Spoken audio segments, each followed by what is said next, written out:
জায়গায় টাকাটা রেখে দিলাম। বৌদি, তুমি কি চাও না আমি এই বাড়িতে থাকি? তাহলে এইসব নোংরা নাটকগুলো করার মানে কি? কি হচ্ছে এসব পায়েল? মুখ খোলা। কি করছো তুমি এসব? কেন করেছো এই কাজ? রাহুল, রাহুল তুমি আমাকে ক্ষমা করে দাও। আসলে আমি চাইতাম না যে তোমার ভাই আমাদের সাথে এই বাড়িতে থাকুক।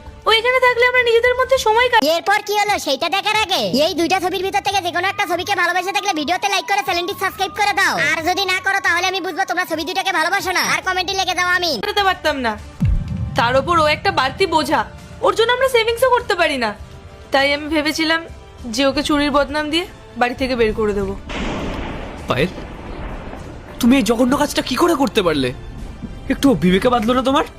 আরে ও আমার ভাই হয়, তুমি ওর সাথে এই কাজটা করলে? এই বাড়িতে আমার যতটা অধিকার আছে ততটা অধিকার ওরও আছে। আর কি যেন বললে তুমি? ওর জন্য সেভিংস হয় না? ও নিজে একটা ভালো জব করে, ওর নিজের খরচা ও নিজেই চালায়। আর তুমি কেন সেভিংস করতে পারো না জানো? তোমার এই আভিজাত্যের জন্য। তুমি আমাদের দুই ভাইকে আলাদা করে কি লাভ পেতে চেয়েছিলে বলো?